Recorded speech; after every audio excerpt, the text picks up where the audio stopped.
Hi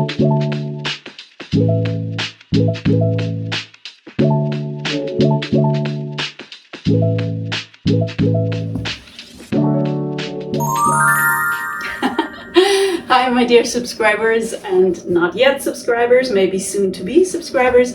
Thank you for those who have been watching a long time for still being with me, especially after last month's video where I felt a bit raw and vulnerable right after publishing it. But of course, when you're being authentic, the responses are amazing. So thank you so much. Thank you for not unsubscribing. Nobody did, so that's good. We'll try to keep that up. Here I am with the next video.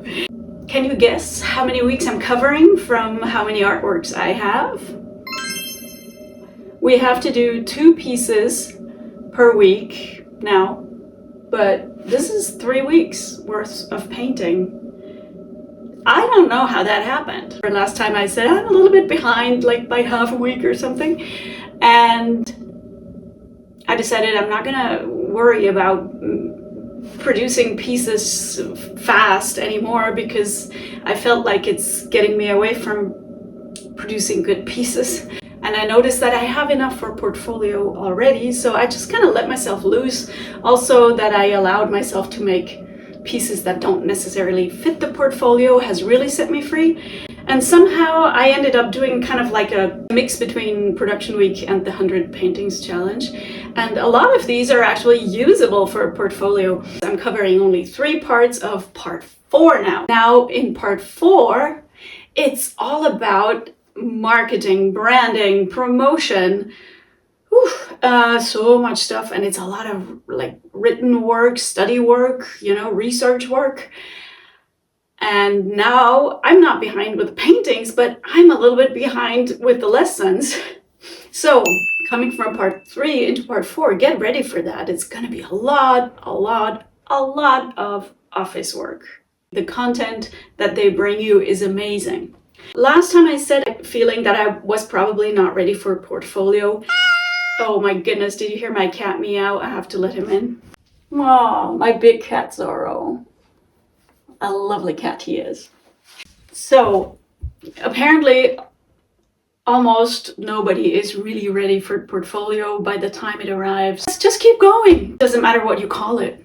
Whether you call it part 2, part 3, part 4, just keep going. I have a tip. Don't put that pressure on yourself that you now have to, from now on, only produce usable portfolio pieces, because maybe you won't be able to do that. And for myself, that it felt a little bit handcuffed. And now that I've let myself free again, I'm much more inspired, and I keep wanting to go to the studio and just create and try stuff out and throw paint around and do stuff. But now I have to do office work. Oh well. In case you did not watch the last video all the way to the end, I made a little shout out that if you want to collaborate, let me know, because I am definitely planning to continue this YouTube channel after I'm done with the program, because that's when the journey starts. And I have some ideas. Not only do I want to collaborate with others, also in just getting each other seen. Maybe you don't have a YouTube channel, but I could introduce your website and you. Now, somebody has already reached out to me, and we did a little interview talking about all kinds of really deep stuff. Her name is Sonja Neuroth, and it's in German, so you can hear me speak German. I will link her video definitely underneath in the description. Somebody else also reached out to me just to want to connect, and somebody asked me for advice on the painting, and I realized that I love to do that.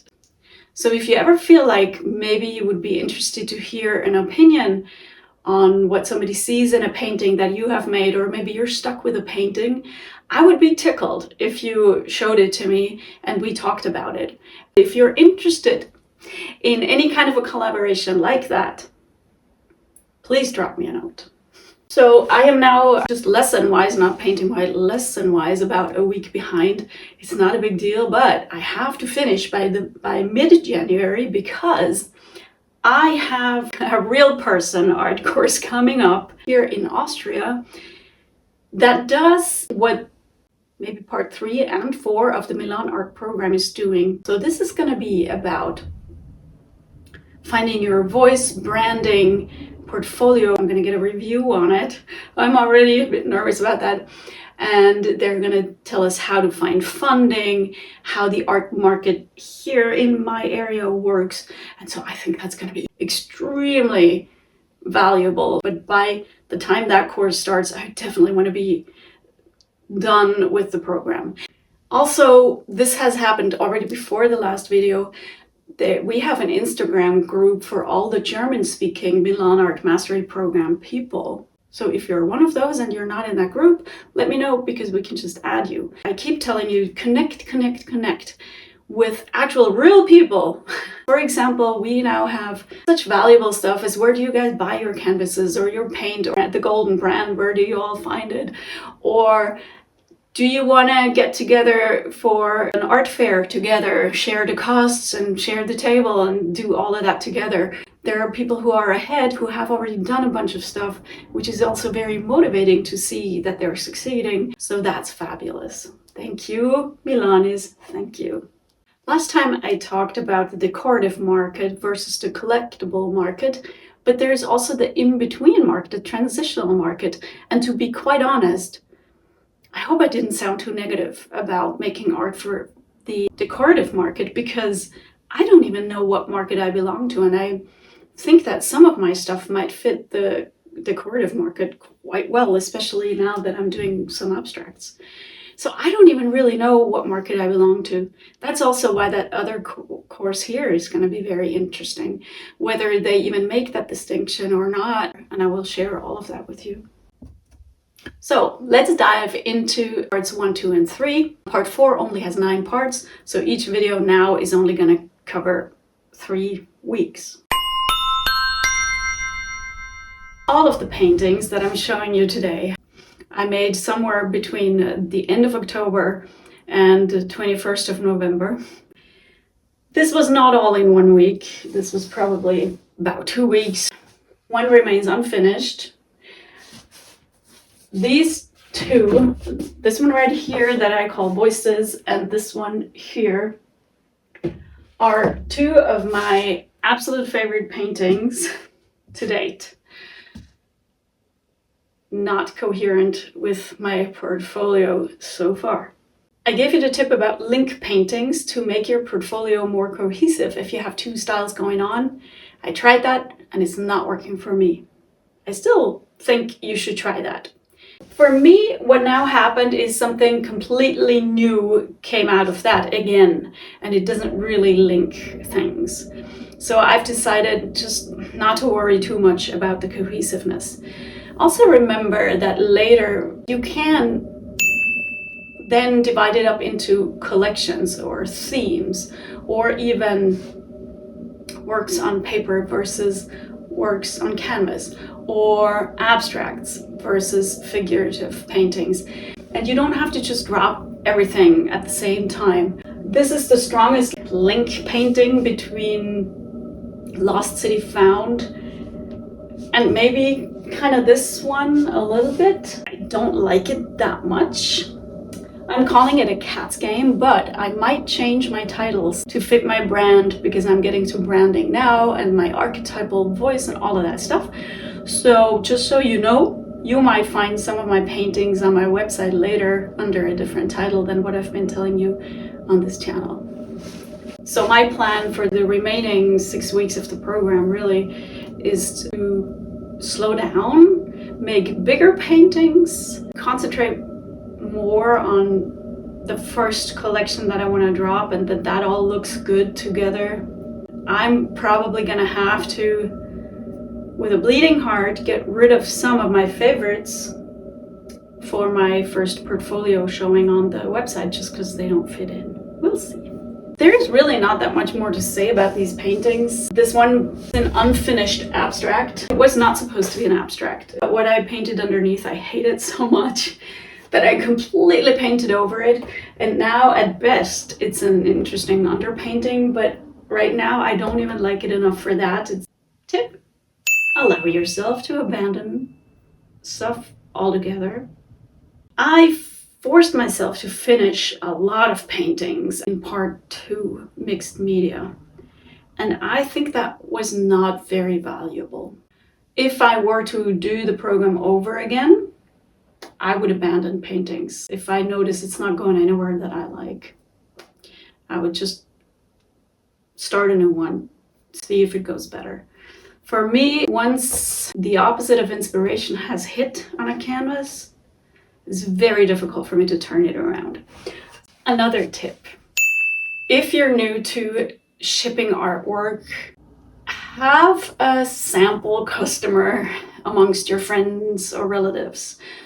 So lucky for me, my mother wants to purchase 2 of my paintings. I told her, I'm not selling them to you, I'm giving them to you and you can exchange them for other paintings that I make any other day. But we're gonna make it very official, meaning I will include the letter of authenticity, the certificate of sale. I am now at the point where we create, maybe little goodies that you put into your packages, like a little flyer, maybe a handwritten note. So having a sample customer is a wonderful thing. And then of course also get valuable feedback from them. What was their experience when they were opening the package? Another tip, they encourage you to calculate your prices by square inch. I would convert what that means into square centimeters if meters and centimeters are what you're working in. It just makes things so much easier. And on the spreadsheet that you do, so you make a spreadsheet where you list all your paintings with the title, with the blurbs, with the size, the materials, and then the price. I would definitely make a column where you also write in how you calculated that price, with what price per square inch or square centimeter, because then if you up your prices, it's going to be much easier and quicker. Tip. So I've already in a past video given you the tip that when working on paper, you want to work in standard formats that you can buy reasonably priced frames. I would, for the presentation on your homepage, put them in frames, maybe of even different colors. So I have ordered frames for this size with several colors, just so on my website I can present it in a frame. Even though it's hard to take a picture of because of the glare and all of that, the thing is that this drawing and the other one, the cat's game, they're gonna look so much better once they're framed. So I think it's really worth putting them on your website, at least with one photo where you see what it looks like in a frame. Then of course you can sell it with the frame or without the frame. You'll talk to the customer. Would you like to have this exact frame? Would you like the frame in another color? Or would you rather not have it in a frame at all? I only have to buy that kind of a frame once, and for my homepage I can present all my works on paper in that exact frame. I don't have to, buy 10 frames if I have 10 paintings like this. So then there's this. This is so random, don't even ask. I'm not sure where it came from, and I don't know how to feel about it. There's part of me that thinks it's really cute. I don't know how it happened, really. I made a sketch and I meant to paint it, but I don't know why. I made these canvases. I wanted to go larger. It's still not that large and I want to go large.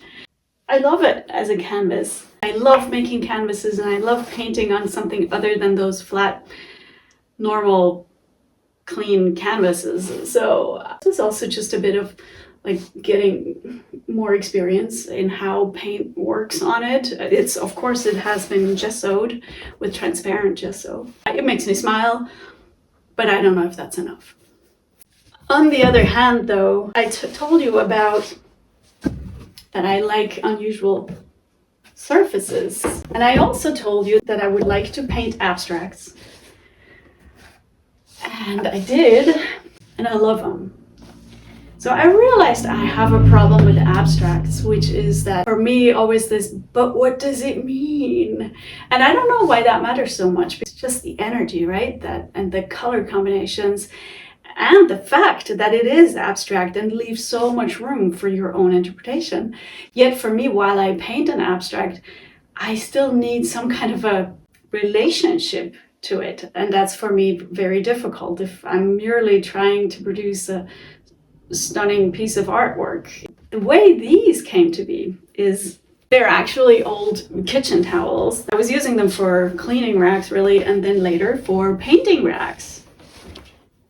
This is what those look like when they're my painting racks. And I, at some point, decided, oh, that looks kind of cool. I threw it in a washing machine. These are only the ones, of course, that I use for acrylics. And they became my underpaintings, basically. And from there, I went on, also putting in these marks.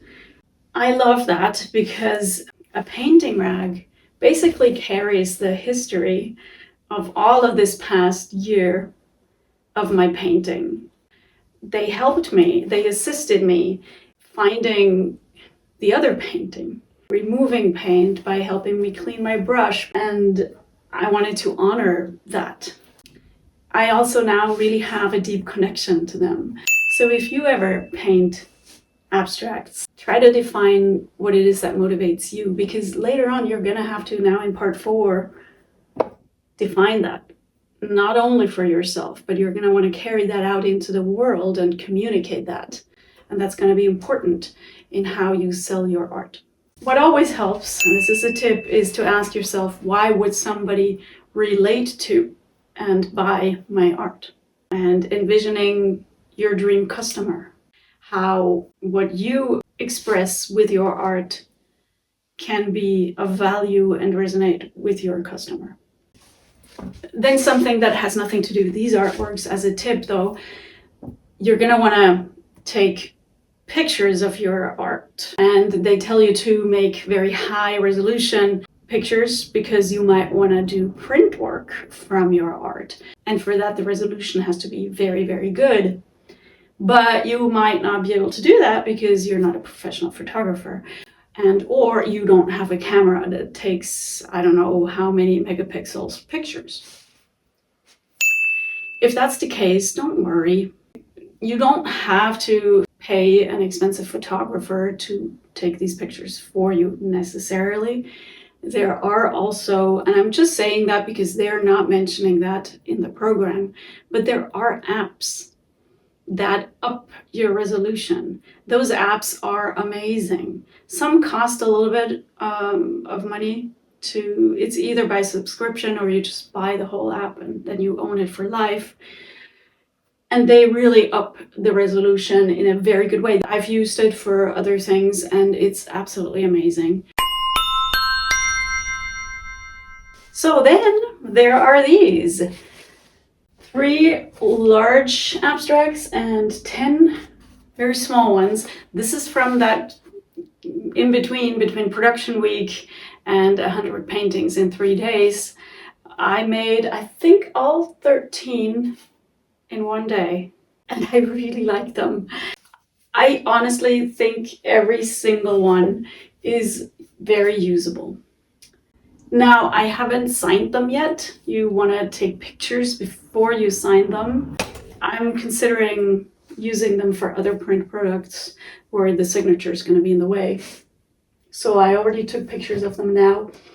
And on one I signed and I varnished it because I wanted to see how that works. These are canvas boards and I only used acrylics and oil pastels and inks and anything but oils. And I've never used the acrylic spray varnish, and I did that on this one and it's amazing. It looks great. The varnish really gives great depth, and I like having something in a lower price range that people can purchase if they like your art. What I'm now working on is a good name for this whole series that invites people to find their own meaning in them while also communicating what I was feeling and thinking while I was doing it. The 100 Paintings Challenge really set me free, and this is a direct spin-off from that, translating what I had done in the 100 Paintings Challenge on paper onto something a little more solid. Tip for the 100 Paintings Challenge, keep these things, and you might want to use them as handwritten little notes to send along with your artwork. That's going to be very meaningful to your customer, to have a hand painted, hand drawn something. Even if you just crop it, and it's a very good way to personalize your mail. Last time I told you I think true art comes from daring to show your soul. And I have a book recommendation. It's called Daring Greatly by Brené Brown. Amazing book. It's all about vulnerability, and that a lot of us have the misconception that vulnerability equals weakness, which is not at all true. Vulnerability allows authenticity, and that book is super valuable for artists. I highly, highly recommend it. If you're still unsure about what archetype you are or what process in painting is yours, I have a tip. Observe yourself in the kitchen. So when you cook, are you the type that cuts everything nicely, puts it in separate bowls, and then starts cooking? Or are you more like, you open a fridge, you start cutting things up, throwing it in a pan, and then you think, what else will fit in there? And you grab for other stuff. Can you tell it's very similar to how people like to paint? Also, do you prefer to optimize recipes, making the same recipe, improving it every time, making it better and more defined and this and that? Or are you somebody who's more attracted to trying out new recipes all the time? That's me. So if you're like me, you have a higher danger of failure, for sure, because you're trying out new stuff. And if you're willing to try out new stuff, some things will be failures. That's just how it is. But if you keep going for tried and true things, your percentage of failures is lower, obviously. There is no better or worse. There is you. Don't try to be somebody you're not. Like, if you're in the kitchen and you're the type who makes a huge mess while you cook, and then in the end you clean it all up again, that's fine. Don't let anyone force you to keep the kitchen clean at every step. And if you're the other way around, you know yourself, you're going to hate it if it's dirty, and you keep cleaning it up, making it all nice so that you can stay focused and cook a good meal. And if that's you, perfectly fine. Find your process. And if you have a hard time doing so in painting, observe yourself in other stages of life. I think it even translates into gardening. Are you the type who goes through your garden and you see something growing and you're like, oh, look at that. I'm going to enhance that. I'm going to give it room to develop. I'm going to take what nature gives me and let my garden form itself. Or are you the type that really plans every single square inch by designing it and by really being the master of combination? That's another way how your personality translates into how you create the world around you. So then what you don't see so well, there are also works on paper. These were from 2 days. So I cut 6 smaller pieces and 6 larger pieces. Standard sizes, so I would be able to frame them. Started as abstracts. That on day 1, I just created abstracts that I liked actually, except for I'm not crazy about the color scheme so much, but I decided to try something between abstracts and figurative. So I then drew over it. I really, really like some of them. Again, they really, really don't fit that well to the rest of the stuff. And I really, really wasn't sure how to feel about them. And I sent them to my mother and my husband, asking what they think. And I told them I'm not sure if they belong into the trash or if they're treasure. And both of them had very strong reactions. they were positive. My mother is like, are you insane? No, don't put them in their trash. That's crazy. What matters is their reaction was strong. And I am after the strong reactions. I know things that create strong reactions that are positive in some people will also create strong reactions that are negative in others. But I'd rather have fewer very enthusiastic fans than serve middle ground. So again, that's something you can consider for yourself. Think about whether you'd rather maybe even provoke a little bit, maybe just be different. It's an archetype thing. Be unique, but be very strong in a certain direction. Or would you rather serve the masses and be pleasant? There's nothing wrong in being pleasant. I have a problem with being pleasant, but that's me and that's my archetype. And now I understand my archetype and I accept it. I'm not struggling as much anymore. Even though the art that I produce, I'm still struggling with cohesion, but I have so much joy in the studio now. And I also have so much art to put on my website that I'm not worried that it's not going to be enough. I'm not sure I have already given you that tip, but to find your style, also notice where you procrastinate. Do you procrastinate in the last step where it's all about putting in those details? Or do you procrastinate making sources? Or do you procrastinate making a canvas? I love making canvases, but maybe you don't, then don't. So find a process where you don't even have to do those things. Because if you're procrastinating, it means it's not fully aligned with who you are as an artist.